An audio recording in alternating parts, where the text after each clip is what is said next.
Welcome, welcome, welcome to another episode, an essential conversation at Wellbeings. And we have quite a character here with us today. Somebody who have been impressed with for quite some time, John McNeel. And today, well, let me introduce this man to you first before I talk about what we're going to talk about. John is a licensed psychologist, and he practices sort of psychology in California. He's trained with the legends Bob and Mary Goulding. Dr. McNeel has been a student of redecision therapy for 5 decades. Yeah, that's 5 decades, 5-0. And he specializes in the identity and resolution of injunctive messages. And we're going to get in touch with that later on to help you understand what that means. And, you know, he has written many articles on the subject and taught techniques throughout the US and worldwide. He resides with his wife for almost 50 years with his 2 dogs and a cat. And he has just recently published his book that I strongly recommend that you get a copy of, and it's called, and what a name, Aspiring to Kindness. Just feel aspiring to kindness. And what a time in the history of the world where we could all aspire to kindness. And today we're going to really talk about a style of therapy called redecision. I never told you this, John, but how I discovered it was through a passage of writing. And it wasn't by you, it was by a young fellow called William Cornell. And, young fellow indeed. And I want to read it. He's at least 3 years younger than me, so he's a very young kid.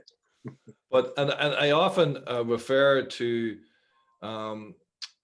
Bill, you, maybe Richard as well, as being young men, because the youthful spirit that keeps lighting the way for us to learn and to from the spirit is so young, in my opinion, that I don't see the age. I just feel that power. And this is what I heard, guys. This is what has birthed this podcast today. And it was, you know, it's like decisions are attempts made by the child to best deal with the main themes in his family and to find the answer to the question, who am I? Who are you? And what am I doing here in this world? And Bob and Mary Goulding argued that people are capable of making a different decision at any time in their lives against the grain of these early decisions. So this is a sort of therapy, but that being able to re-decide in a way. And that's what we're going to explore today. And some of you who have not been in therapy before, you know, bear with us. You know, this is some of the words I use there might sound big and maybe even, you know, confronting or overwhelming, but we're going to speak very relaxed here, and we're going to use common language. And I think the school that this therapy came from was TA, and one of their early philosophies was about allowing this to be spoken in a way that everybody could understand it. You know, it would be in everyday language. So put on the kettle, put your feet up, and me and John are gonna explore. Well, John's going to explore. I'm going to ask some questions, but yeah, let's take a moment and see what happens when we talk about things that might resonate with you. John, thank you and welcome for being here today. What a lovely introduction. Thank you so much. I'm delighted to be here, and I love, like I said, I've been a student of redecision therapy for over 50 years. And I love to tell the story of how I met Bob Goulding. I was actually a senior at Louisville Presbyterian Seminary in Kentucky, and taking a class in transactional analysis and group therapy from one of my professors who'd met Bob the year before. And one week he said, don't miss class next week. He said, the man I consider to be the smartest therapist in the world is going to teach our class. So make sure you're here. And the next week, I remember walked into the student union, and here sat this guy who looked like an eagle sitting in not an eagle, a buzzard, sitting in a tree, hunched over, smoking cigarettes, big cigarette stains on his front teeth, talking a mile a minute to one of my colleagues. And his shoes were untied and his shirt tail was out. And I didn't know what to make, but I went and had breakfast and didn't think anything about it. An hour later, he walked into my class and he started to talk. And I said, oh my God, that's the smartest man I've ever heard speak in my life. Now that day was a life-changing day for me. It wasn't for the rest of my classmates. They went on about their lives after that very interesting session. But I had an interview with Bob the next day. And mind you now, I'm a seminary student. I'm about to become a Presbyterian minister. And so I was interested in, and it was the height of the Vietnam War. Terrible. 400 American kids were getting killed a week in Vietnam. And I asked him, why do you do psychotherapy? And he's like, for the money. And I mean, I didn't say that, but it was like, why do you do that? And he said, well, I'll tell you why. He said, this won't happen in my lifetime. But he said, I truly believe that doing psychotherapy is the most effective way to someday end war in the world. He said, I truly believe that if people feel okay about themselves and they feel okay about other people, they will no longer kill them. I went, that's pretty good. And then he said, I want you to come to California next year, all the way across the country, and train with me. I said, I'll be there. And I was. So they were, so this is 1970, 52 years ago. And they were leading the cavalcade of a new way to do psychotherapy. Okay, let me show you a couple pictures and then we'll come back to full screen. This is my favorite picture of Bob and Mary Goulding, and it captures them down to the cigarette stains on Bob's front teeth. And they look very happy, and I love that because actually they are watching my wife and I get married on the front lawn of their institute. Okay, and yes, you can see tears in Bob's eyes. One of the things that Bob Goulding bloomed with was not only genius but also love. And that was very important. Now, they created what is called the redecision therapy, and just like in the introduction, they believed that people could make new decisions to the early decisions they made as children. Okay, and so this is them. This is another picture of my teachers, and they're getting a big award for having created the concept of redecision therapy. And at that time, I think it was either 12 or 15 what they called injunctions, and that was a very big night, a big award. So they had these injunctive messages. So I want to show you something here. So this is me in 1971 or 1972. And just as Bob and Mary, we went from the canon of 12. Well, what I'll be talking to you about is that over the years, I have developed a lot more detailed theory about their theory of injunctions, and I now call them injunctive messages, and I can explain why that is. And I've gone from the 12 or the 15 to having identified 25, and I'll say a little more about that. And so it's a little bit like it went from here and to here. So their material made a transition, and oh, I made a transition over that period of time. All right, and so the story of how I made that transition from injunctions to injunctive messages is too long to go through. But I'll say this, and then I'm going to get off the screens. When we had established that there were 25 instead of just 12 or 15 injunctions, we also put them into categories. Now, by categories, what I mean is that there were injunctive messages. And you can see this right here in this list. There are injunctive messages that literally affected whether we would survive or not. Because they were so hard, and the coping behaviors to them were so difficult that it really put people's survival at stake. If you hear of somebody who has a heart attack at age 60, well, it took a long time to get there. That is, they had to be very hard on their health for a lot of years. The same thing if someone gets lung cancer from smoking cigarettes as well. You have to smoke tens of thousands of cigarettes to get there. But if you haven't resolved your survival issues, you may keep on smoking until you get sick. Same thing with attachment. Well, be attached and be loving and have rich relationships with other human beings. And there are a lot of injunctive messages that say things like don't be close, don't let yourself be vulnerable. Then after attachment, well, another important issue is my own sense of identity.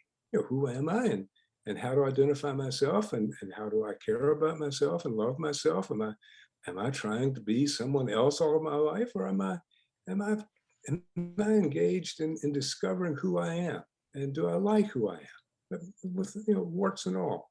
And then important in life also to our sense of self-esteem is feeling like we're competent, that we can do well. People who have competence injunctive messages, they can reach some of the highest mountaintops in life and still feel as if they're failures. Well, that's because the power of the messages. The messages aren't resolved by numbers. I'm worth $20 million. Well, if the voice in my head says, well, a really successful person is worth $100 million, well, I don't feel good about having 20 million. I feel like a failure. So resolving those messages so that in my life, I feel as if I'm making a mark. And then the last one is what I call security, where we actually, in short, we're actually free to enjoy our lives, to be able to feel and to be able to feel grateful and to feel all the elements of feeling secure. Not secure like I'm so rich, nothing can touch me. It's like, no, I know how to feel secure. I know how to handle. I feel competent to handle life. So I'll talk some more about that.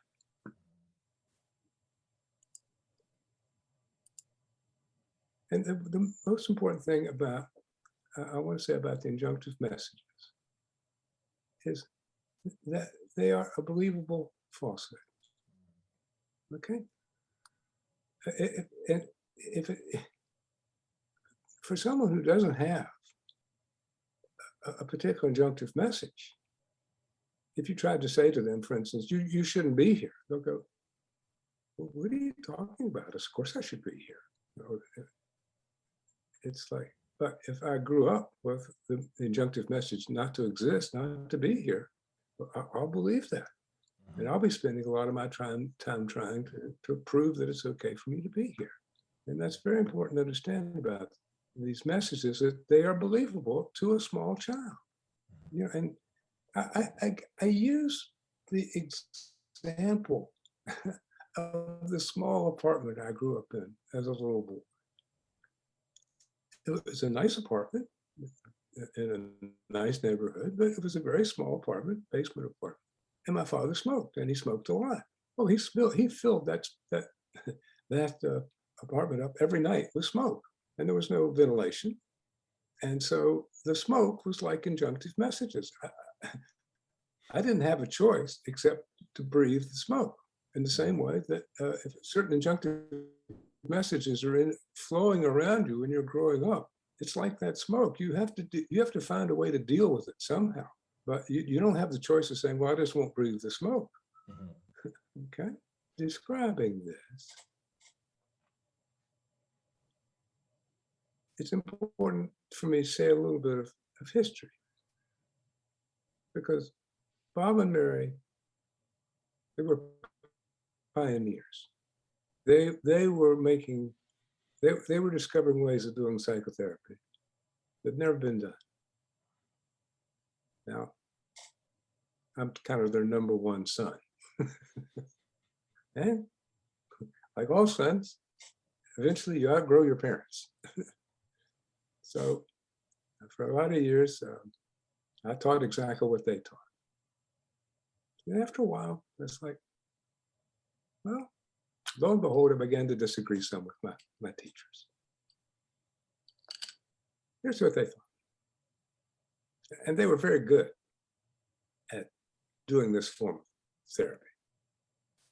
They believed that there were injunctions in the early environment. They believed that a child could choose whether to respond to the injunction, what they called injunction, or not. That'd be like me trying to decide whether to breathe the smoke or not. So in the first place, I disagreed with them after a while. Then they said that child made a decision. That decision was not meant to be a lifetime decision. It was just to cope with that moment. But over time, it became a lifetime decision. Created a problem later in life, just like my early decision was, I just won't talk to people. Well, then I ran into an impasse when I want to have relationships. And so they called that the impasse, where my natural desires in life run up against that early decision. I want to be near people. I won't talk to people. Called that the impasse. Now they believe then, by taking someone back in the early scene and doing really powerful kind of regressive psychotherapy, they could help the person redecide in that moment and break the power of the injunction. Okay? Oh. And well, and they had an excellent audience to bear out that belief because they trained therapists. So they had 20, 30, 40 people show up for a month training at their institute on the side of Mount Madonna. And lo and behold, these very sophisticated people who spent their lives doing therapy, sure enough, they seem to change their lives very quickly. And as one of my dearest friends said, Bob and Mary, they were both great. It was great therapy and great theater. And I don't mean to be dismissive. It was great theater. For all of you watching, my fondest wish is that I could take you in a time machine back to that institute and let you see what I experienced and what I saw. It was magic, okay? But I began to run into some problems as I worked with, well, ordinary folks who didn't spend their lives, thinking about psychotherapy. And so I needed to, in short, it didn't work. I mean, not in the way they imagined. So over years and years, I developed that chart that you saw, along with a whole lot of other people. I get the credit for it, but there are a whole host of people who created those charts. And so Bob and Mary, this injunction, early decision, impasse, redecision. Well, they didn't really say what any of those early decisions were. So along with a group of my colleagues, we really began to take a look at these things. And what we found out some interesting things. Let me go back to my slideshow for a moment, that there wasn't one decision to each injunctive message, that there were actually two. This guy here put me in the apartment with that smoke. It's like, it's very natural that I would have said the world is full of smoke. That is what we call the despairing decision. It's what I most fear to be true of me or of life. Okay? And then what we found was that, well, lo and behold, people look for empowerment. They look for a way to get out of a dilemma. If you walk around in the despairing decision, you feel helpless and hopeless, and it's a very bad feeling. And then once you find some source of power, some source of something that gives you agency, you climb onto that. And this is what we call the defiant decision. And that's my best attempt to be healthy and resilient. And the defiant decision gives me a sense of empowerment where I had none before. So now you have two. You got this despairing decision, what I really think, I'm really terrified is true. Like, I shouldn't be here, or there's something wrong with me. And then I get my defiant decision, like, by God, I'll prove myself. I'll show you, And that defiant decision, enacted thousands of times, became what we call the coping behavior. If I could take you back in time, you could see the charisma of my teachers. And they could talk to someone for 10 or 12 minutes, and they would know what their sort of their core injunction was. Like I said, it was like magic. That had to do with their particular genius and their particular skill. You couldn't teach somebody how to do that. So when we began to identify the coping behaviors, what we were saying was, there has to be a way for us mere mortals, the people who don't have this super godlike power, to be able to identify these things, And so that the coping behavior is the pattern that came out of doing the defiant decision hundreds and thousands of times. Now, the problem, of course, is that life is hard. And you're going on, and I'm showing you, and I'm showing you, and I'm nothing but success. And all of a sudden, life comes on, goes, pow, you just lost your company or whatever. And all of a sudden, you're back into your despairing decision. Because the defiant decision replaces the despairing decision. It doesn't solve it or resolve that despairing decision. This is a lot better place to live from. I mean, this is a lot better place to live from than this, okay? And so what we use the coping behavior, now I'll go back to the screen.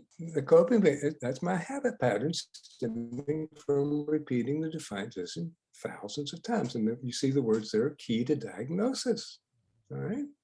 That is because,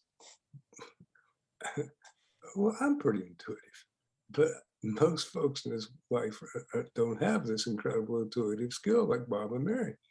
And so that you have to find a way to be able to identify and diagnose the injunction, the injunctive message. Because what we said is, look, if their theory is correct, and it certainly seemed like it was, then there has to be a way to be able to diagnose an injunctive message. Besides just, in my intuition, I think you have this. And that was the coping behavior, okay? When you go to a doctor, maybe it's on the next slide. When you go to a doctor, okay, I mean, the doctor doesn't say, what do you think might be wrong with you? The doctor looks for signs, indications, knows what to look for. Well, the same thing with the coping behavior. And the interesting thing, of course, about the most powerful injunctive messages that we received in our lives, the ones who were there every day of our growing up, what's become integrated into our lives. And it's very difficult for us to see them. We have ever since that how we respond, this attitude of my back, God, nobody gets the better of me. I'm going to defeat everybody. I mean, that seems like, well, that's a normal way to live. Except there's loads of people walking around who don't have their fist out all the time. No, that's a coping behavior. Yeah. It's a coping behavior. It's not an immoral behavior. It's not a wrong behavior. It's a coping behavior. Yeah. Smoking cigarettes is a coping behavior. It makes me instantly feel better. It gives me a sense of empowerment. It gives me something to do with my hands. Helps me socially if I'm shy. I mean, there's all kinds of immediate things. The problem is, of course, the coping behavior over time, like smoking cigarettes, is damaging. Mm-hmm. If I walk around my life like this, by the end of my life, I'm not going to have very many friends. Hey, John, would you also agree that, let's say, someone who would have addiction? Yes. Well, same thing. Yes, it's the same. I mean, one definition is that all addiction is effective self-medication. Mm-hmm. And look, you see, this creates a lot of adrenaline. Well, there are a lot of people who are addicted to adrenaline. mean, they don't think of themselves as addicted to adrenaline. It's just that every time something happens in life, it's a small slight or so they don't like, they're upset and angry and suddenly full of adrenaline. Well, why is that? Well, if my early despairing decision is I'm helpless, and then I find, by God, I'm not. And then I associate that feeling every time I get adrenaline. So I'm in a traffic jam with 10,000 other people waiting to get into San Francisco, but I'm sitting there honking my horn. Why? It doesn't move my car any faster, but I don't feel helpless. Of course, my wife may be sitting next to me thinking, I'm going to divorce this guy. I can't handle this behavior any longer. Okay? Because coping behaviors always have a long-term negative consequence. Yeah. Think of cigarette smoking. Yeah. You smoke a few packs of your kids, so what? You smoke 40 cigarettes a day for 40 years. Guess what? Can't breathe. Catches up with you. Well, it's the same. Yeah. So you're exactly right. It's all about what we, if you will, get addicted to. And it's our best. Remember, it is our best attempt at being healthy. Mm-hmm. All right.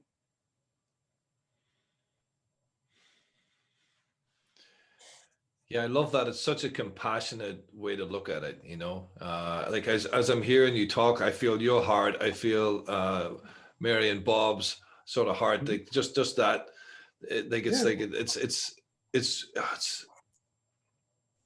hopeful. Like it's, for me, it feels so rich and it's like we did the best we could with what we had, and now and that's all we knew. And this is to the viewers out there, that if you notice that you're in some sort of cycle where it just keeps happening, coping strategies where you're drinking overly every night, or you're continually feeling that you need to be in a power struggle with your partner, or if you're overworking all the time and you're curious to want to see what's underneath, there is a way, and it stems like, and that of course there's hope for the redecision, but there's a compassion around why it was formed in the first place, like a deep understanding. Well, you are spot on. So when I'm telling somebody that I've diagnosed their injunctive message, well, I can tell them with a lot of confidence in what I'm seeing, because I know how to recognize them. When and if I listen to people, I will hear the despairing decisions. Little things will pop out like, well, I just shouldn't be here, or I always screw up. My life is always doing this to me. And toward the despairing decision, I show immense compassion, because they were painful. When I'm helping people identify their defiant decision, I am full of admiration for the strength, the courage, and the ingenuity it took to create that viable way of living. When I'm helping somebody with their coping behavior, I'm a little bit like a tick on a dog. I don't let go. Because people argue with me. No, this is good for me. It helps me. It's like, no, it's not. Yes, it is. Yes, it is. I said, no, not really. Because we are so enmeshed with our coping behaviors that if we gotten to the top of a mountain, we think our coping behaviors helped us get there. No, we got there in spite of our coping behaviors. So at the point where someone wants to understand that there is, why do people come to my office? Well, they come to my office when they're in trouble. There's something they just can't solve, and all the tools that they have aren't working. So, and so if I'll just hold this up, because but my charts, everything I've described so far is on the left-hand side of my chart, and then there's this gap in here. Okay, there's this half of the chart and this half of the chart, but there's a gap. right? And that gap is what we call the impasse. It's like looking across a big wide canyon. You think, well, maybe maybe it's possible to get to the other side, but it seems impossible to get across. Well, indeed, without guidance, it is hard to get across an impasse. You know, whether it's physically getting across an untracked jungle, or getting to a place in your life that you never dreamed was possible.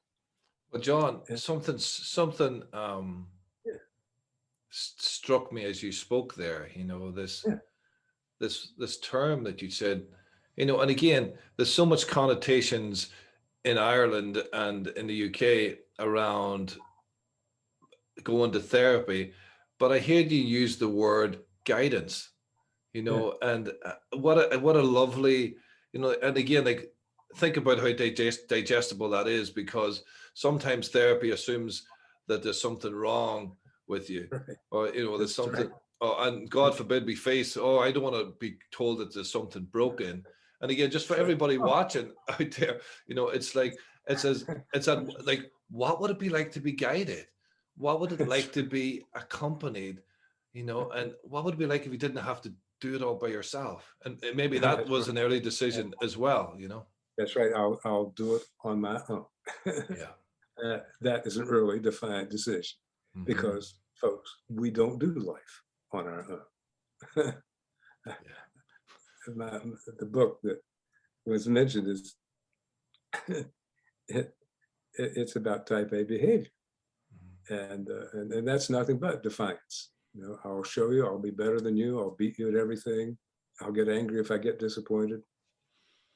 And we have a closing that we use in our type A work, and it begins, we are here because we realize we need more help than we can give ourselves. We need each other. Well, this is this is an unexpected truth, and that's what I'm about to talk about. Bob and Mary used the word redecision. It's, by the way, it's not a word in the English language. If you go look it up, it's not there. Every time I type it in my computer, it gets a big red line under it. But they use it, and so for 50 years I've been using it. And so they saw it as an action, like I said, an action. They took somebody back in an early scene, they helped them relive the original trauma, and then in that scene, make a new decision. I'm not listening to you anymore. Actually, what they did a lot of was help people make very powerful, defiant decisions, Mhm. which was a lot better than the despairing decision. So we've talked about it as redecision as a process of acquiring a new belief. And the new belief, and this is very important, the new belief is based on an unsuspected truth. An unsuspected truth. Right? I'll give you examples. One of the most powerful injunctive messages is don't exist. You shouldn't be here. Right? I mean, it's very powerful. Oddly enough, the unsuspected truth for someone who really got that message is that unconditional love exists. How do I know? How do I recognize somebody has that don't exist? Well, it's not because they just walk around suicidal. They might occasionally, but that's more a function of depression. Anybody can feel suicidal if they're depressed enough. But it's that their entire life is based on trying to get recognition and approval, and trying to create envy in other people. Get my life looking so good that you'll envy me. And envy and recognition and approval, they're nice. I don't know about envy, but recognition and approval are nice. But they're not love. They're Yeah. not affection. As I hear you What talk, they John, do. Mhm. I see people choosing a meal of breadcrumbs instead of a four-course meal of love. As I hear, and That's right. But that's because they don't know the four-course meal exists. yeah. That the breadcrumbs are the very best. And so I'm going to get the best breadcrumbs of anybody else. Mhm. I'm going to get such good breadcrumbs that I may even see you kind of looking over at my table and envying me. but it's not, but I don't know that the 4-course meal exists. I don't know that unconditional love and affirmation exist. I don't know it. That's an for someone who grows up in a home full of love and affirmation that we're delighted you're here, or your birth story is full of everybody in the family was thrilled and we were having parties because you were born. It's not an unsuspected truth to them that unconditional love exists. Yeah. That's not a revelation. It's like, it's kind of, well, of course it does. But for someone who's had an injunctive message, and it's with each injunctive message, it's getting across on the other side of that gap on the charts. It is an unsuspected truth. I was helping someone recently, I've seen for a long time, off and on for a long, long time. Brilliant person, has a Ph.D. in psychology. And she realized recently that one of her injunctive messages is, don't be sane. And that doesn't mean you're crazy. It means that you grew up in such a crazy atmosphere, you feel like you're crazy. It has nothing to do with being psychotic.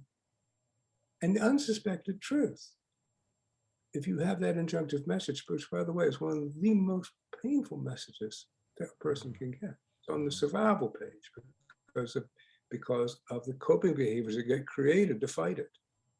And the unsuspected truth is there is a way out of misery. And I give the example of do you know Mr. Rogers? Is he a famous person in Ireland? The person who put on the Child Show every day, a beautiful day in the neighborhood. I'm not sure of him. No. No. Okay. So because he put on a children's program every year for 40 years on public television, and he was just this quiet-spoken, very sweet man, and didn't have any of these qualities. Then became extremely successful. He was famous all through the United States. And he was asked one time, "What is the secret of your self-esteem?" He said, "Oh," he said, "when I was growing up, my mother always told me that if I was in trouble or unhappy or having a difficult time, not to worry, but to look for the helpers. She told me the world is full of helpers. So if you're ever in trouble, find a helper." Wow. Which is exactly opposite of what this person who got the don't be sane.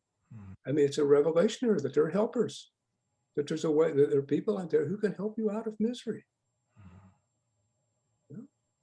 So this concept that it's an unsuspected truth, and you can, and here again, what we did with those charts, and those are available to everybody who's watching this, and is there. What we sought to do was to find wordings for every one of these early decisions and the unsuspected truths and the other things I'll describe. Not that in any way we consider this to be like canon, like this is the truth. I just recently redid the "Don't Be Happy" as I find better words, better expressions. I like to say that this is a living chart. It is evolving. There is no like, okay, we found that this is the absolute. When we find new words, and then in order to change your life, you have to do, if you've done something thousands of times, well, you have to do something new thousands of times. Here again, Bob and Mary, they never used these words. They never said this in words, but what they really believed is one really powerful piece of psychotherapy. You could rewire your brain. You could just change the wiring in your brain, and then you would just start to behave in a different way and think in a different way. It was a wonderful dream. And you have to understand, 1970, the only kind of psychotherapy that had been around for 40 or 50 years was analytic therapy. See somebody 3-4 times a week. After years and years and years, the person might say, well, you're starting to make progress. They hated that model. They wanted people to feel empowered. And their first book was The Power is in the Patient, not in the Therapist. Okay. So they believed that you could rewire the brain so quickly. Well, you can't. You can rewire it. It's kind of like you can learn a new language, but you can't learn it by saying, I'm now going to speak French. The next Takes thing out of your time. mouth is going to be English. It takes time. It takes practice. Mhm. And so what we came up with was what we call the resolving activities. And these are directives to create and strengthen new habits. You know, we have to do these thousands of times to create a new habit pattern.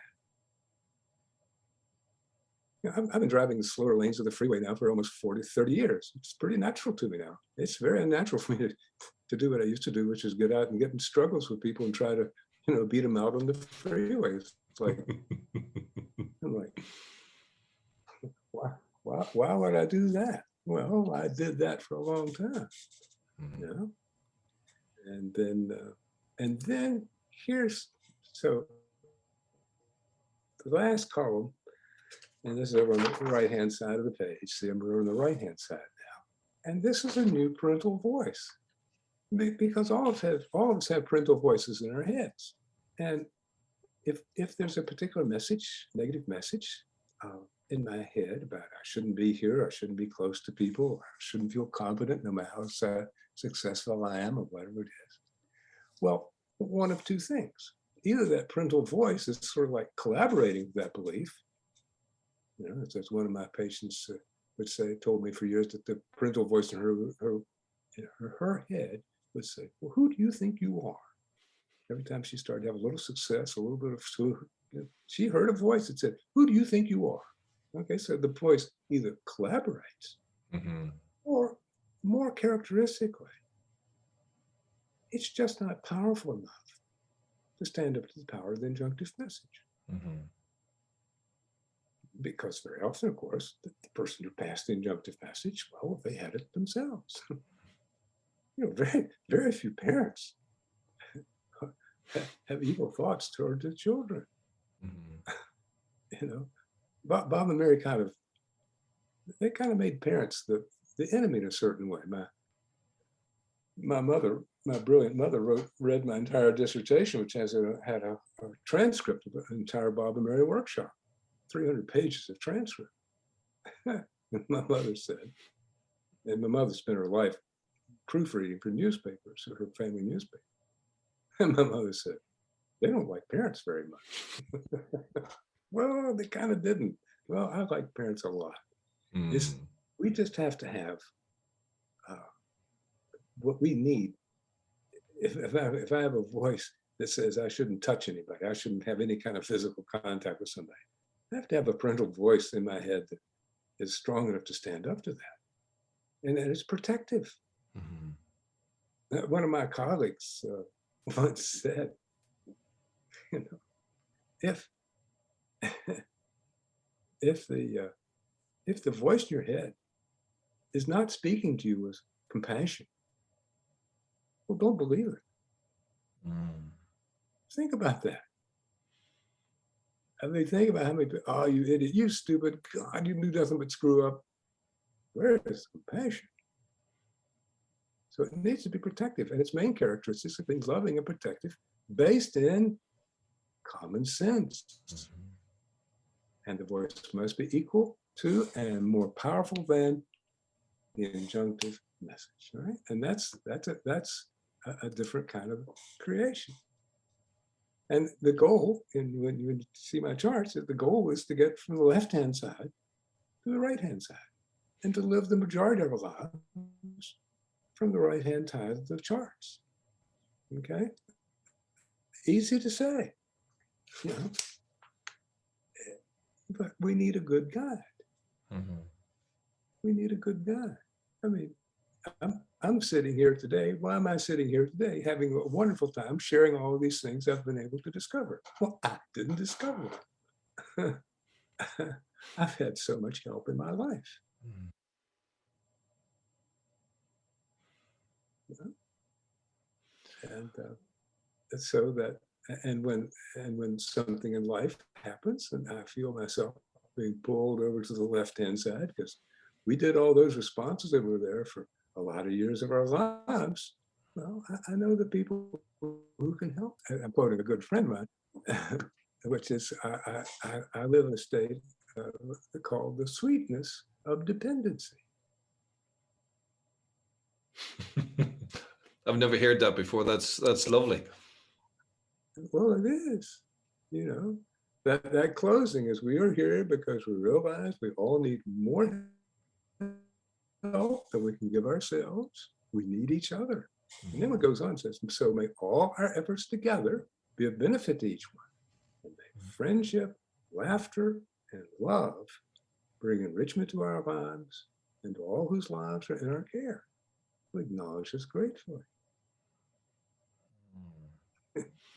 It's not exactly, yea, though I walk through the valley of the shadow of death, I will fear no evil because I'm the meanest SOB in the valley. It's a little different, you know? Got a different vibe, yeah. Wow. Yeah, a different vibe.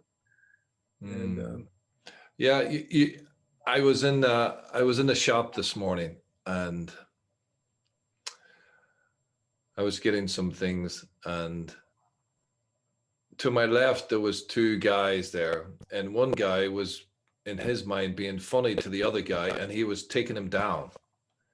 He was being really quite like, it was a humorous, in his mind, a humorous sort of joke, but he was attacking his buddy, and he was reveling in the sort of impact of that. And I remember Bob would be, Goulding in his groups would be like an assassin, sensing the laughter.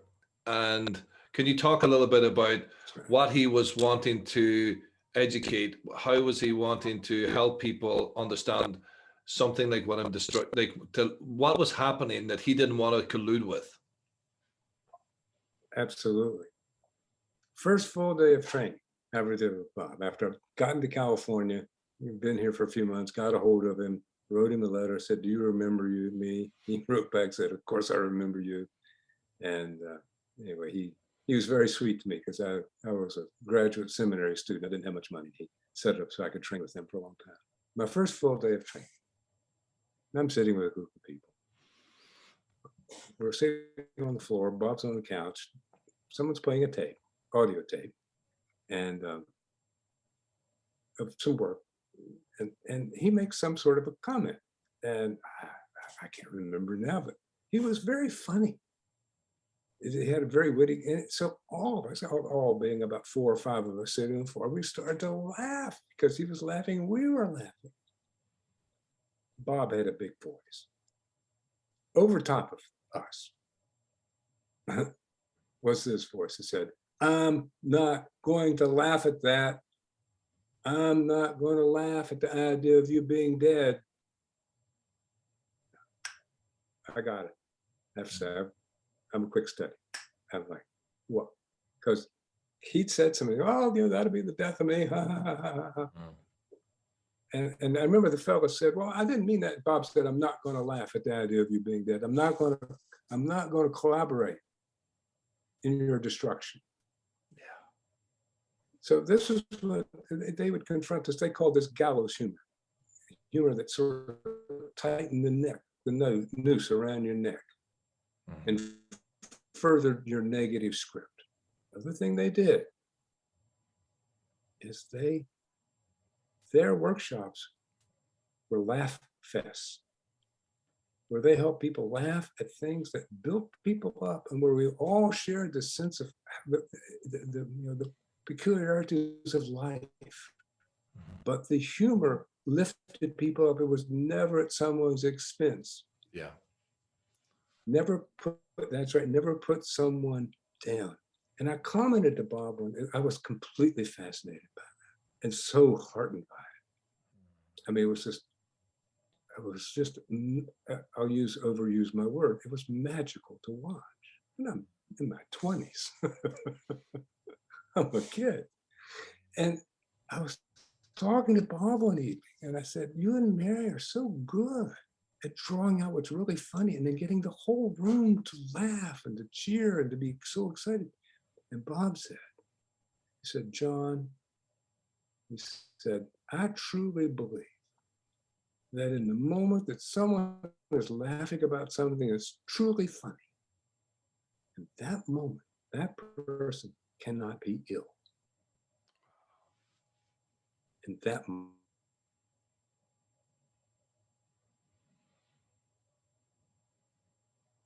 he said that 50 some years ago. Wow. You know, I'm thinking of Patch Adams when I hear that, how, I don't know if it still exists in America, but I watched the movie, and it was all about humor and healing, and how we all had that healing piece we all had something for the other inside us, and it was just beautiful. And as I heard you talk about that, it reminded me of, in the moment when we're really in that, I suppose, what is humor? I suppose, what is that? It's the heart's been involved in some way, right? That's right. Yeah, and then that. It lifts us up, and it helps us. It helps us to see our own absurdity, but not in a way that it helps us be humans, all dealing with the same things. And noble creatures that wander off the trail from time to time. It helps us join humanity. It helps us not feel superior to other people when we can laugh at our own absurdity. And the reason I'm bringing this in, it was something that was brought to my attention in the shop this morning, and I really felt the dynamic. I felt the guy who kind of reluctantly laughed along, that this is such a big thing, and that was for me. I come from Northern Ireland, so there was a lot of troubles, a lot of war, a lot of sort of suppression, and it's for people out there, who might recognize this behavior as something that is just commonplace, that where we're humorous, that it's about taking someone down or at their expense somehow, or where meanness is normalized through the joking gesture. That and this is where I am. Like I said, I'm like a dog chomped onto your leg when it comes to confronting you about the coping behavior. Yeah. Because that kind of humor, or that kind of putting other people down or putting myself down, that's a coping behavior. Yeah. And it's kind of like when Bob did that thing, I'm not going to laugh. And the fellow, oh, I was just kidding. I was just kidding. He said, no. He said, listen to your words. Your words were, it will be the death of me. He said, I refuse to laugh at that. He was confronting a coping behavior that all the rest of us were supporting. Not consciously. It was like, it was funny. He was funny. We were just laughing until that moment of clarity. And he wouldn't be pulled off of that. He didn't go, oh, I guess if you were just joking. No, it's like, no, that's not good for you. All coping behaviors are not good for us. And there's a better way. There's a better way.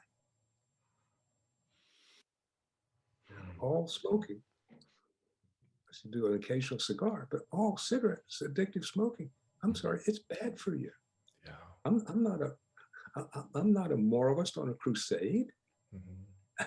It's not good for you.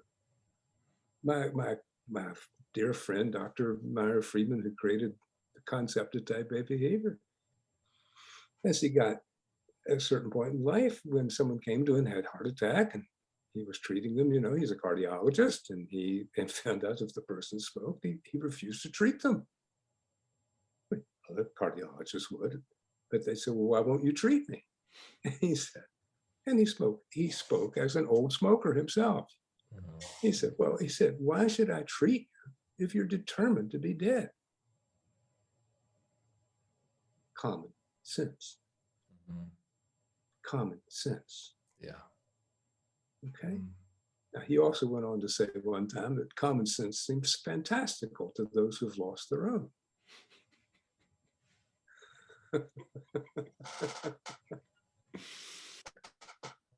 I'm laughing because my early therapist, maybe 15 years ago, said the same thing to me, because, you know, at that time I knew what an unhealthy relationship was. I didn't know the common sense of what a healthy one was. And I'm chuckling at the truth of what you've just said there.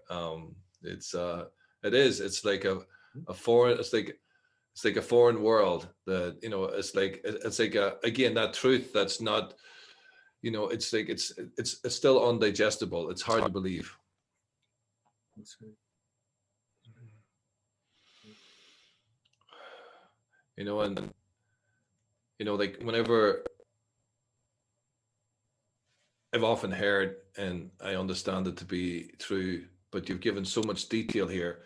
And for the viewers listening, you know, sometimes you may have heard that, you know, you know, sometimes we're medicating when we're drinking a lot of alcohol, or when we're compulsively shopping online, but to understand and put it in a very simple technique where, yeah, that's the coping strategy. And it's not just the intentionality, like what is that? And then to really look at all these material that you can track back and really understand what's it covering, what was that early decision, and be able to really get to know yourself, and then choose over time, again with repetition. Yeah. You can, To embrace the unsuspected truth. And the unsuspected truths seem fantastical to people who don't really understand those truths. yeah. And, you know, I get challenged a lot, which is part of my role. It's like, are you sure about that? Are you sure about that? And it's like, huh?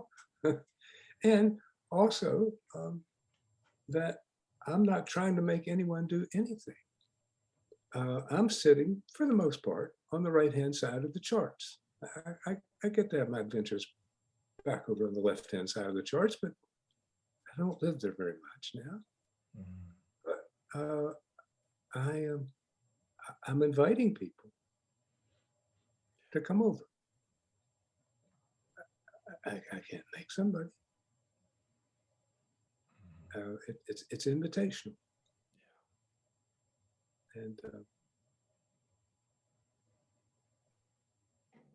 And for anybody who would want to, you know, feel drawn to want to understand more about what we're talking about, all of almost a life's work of charts to help you understand how to get onto the right side of life, or to the right side of the page. Same thing. You can get all of that information at John's website, and all that information will be below. And I'm just, you know, I'm sitting here. I also had had a question come up. You know, I had mentioned passingly to a colleague who knew that we were going to talk today, and he had a question about redecision. And the question that he had was, you know, and and what he said was that, you know, when is there, can you teach it to children? Can you employ that philosophy in parenting? You know, because he was a young parent himself, and where you can, and of course, as he was sharing it to me, I felt a little bit of his, you know, defiant sort of. I felt his own sort of beating himself up as a parent, you know, and you know, sort of theme that was in laden in the question. So John, if you're listening, you know, I'm asking. This is for you right now. So yeah, how do you?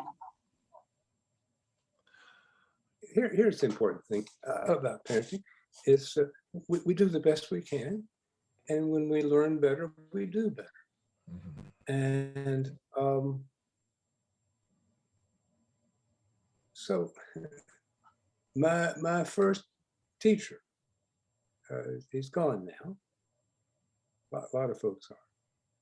And named David Steer, he was my professor at my seminary, who said, Bob Goulding's coming to class next week. He became a very healthy idol for me. He was the first, he was 40, seemed like an old man to me at the time. He was 40, very successful professor of the seminary. And he had 3 small kids. And I'd never seen a father like him before. He would bring his kids to class. They'd sit over there while he was lecturing and they'd play with their toys, and he'd check on them from time to time and find out if they wanted to go outside, or which was perfectly safe. And anyway, I'd just never seen a father like him. I remember one morning I came in and he'd gotten in. He said, "Well, I got in late this morning." I said, "You were late?" He said, "Yeah." He said, "I was having such a nice time talking to my son." He said that I just spent the morning with him. I'm like, my father never spent 1 minute past time to work with me. That was fun. So I had a very, I just never seen such a open to criticism and to learning new things.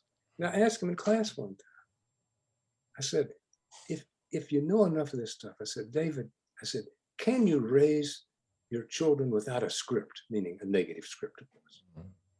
And he looked at me like, who is this kid? It's like, kind of like, you gotta be kidding. But he responded with this story.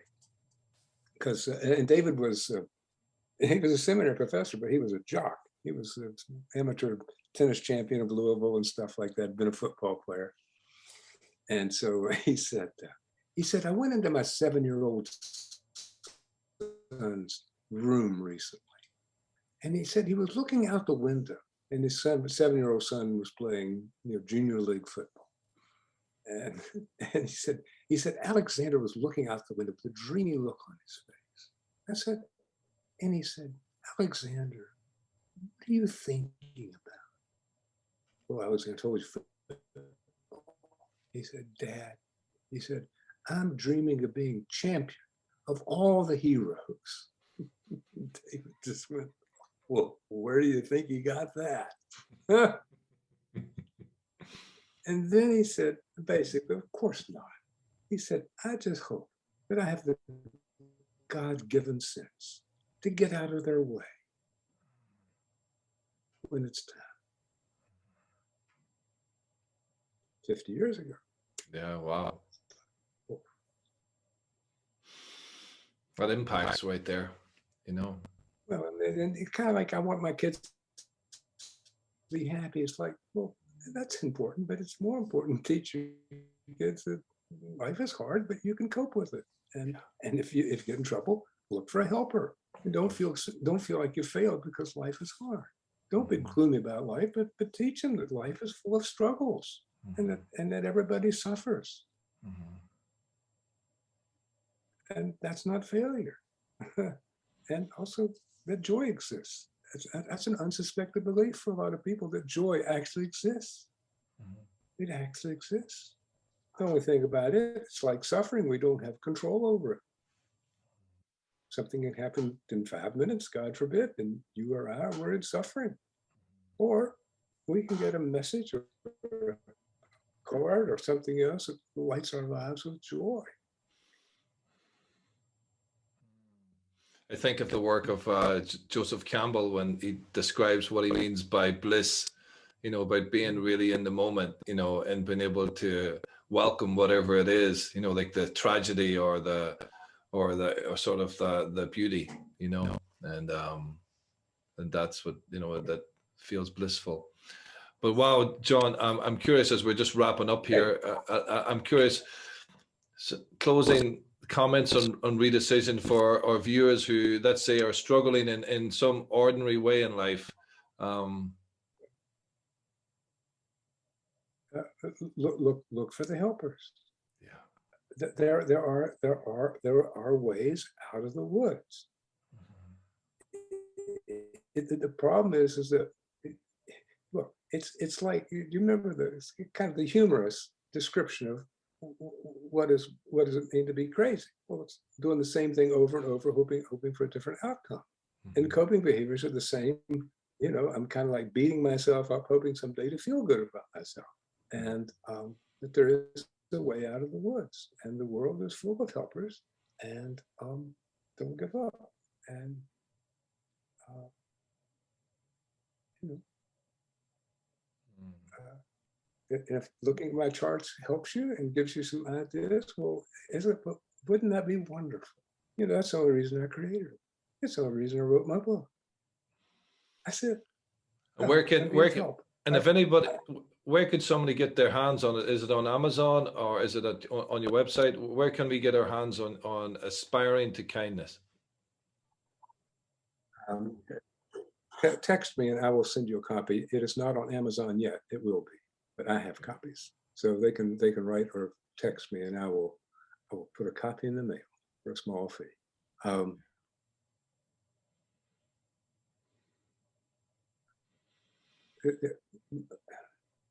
At this point in my life, because I'm an old guy, is other than spending as much time as I can with my kids and grandkids and my wife, is to pass on what's been given to me. I feel like I am the inheritor of a treasure trove, and it's a joy. This is joy. And by the way, joy doesn't look like that. Joy looks more like this, like a moment, almost like a C.S. Lewis talks about it being a certain kind of sadness, but it's the kind that we want. That's a joy for me to spend this hour with you and to share with people. And by the way, if you find yourself disagreeing with anything I said, that's not right, or that doesn't sound correct, don't trouble yourself. Remember, I might not know what I'm talking about, so don't trouble yourself. and who knows, maybe I'll learn better someday.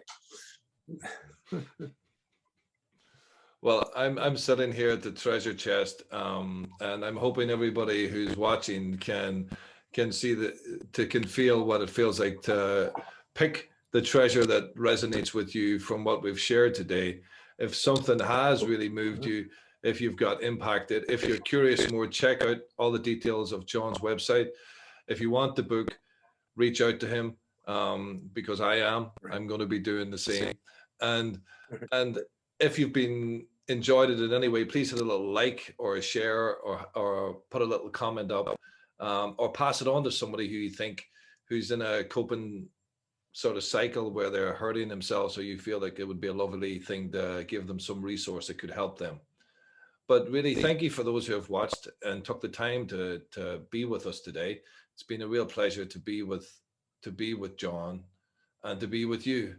And John, I really wish you a lovely remainder to your day. And thank you. And I want to add one thing in closing. Yeah.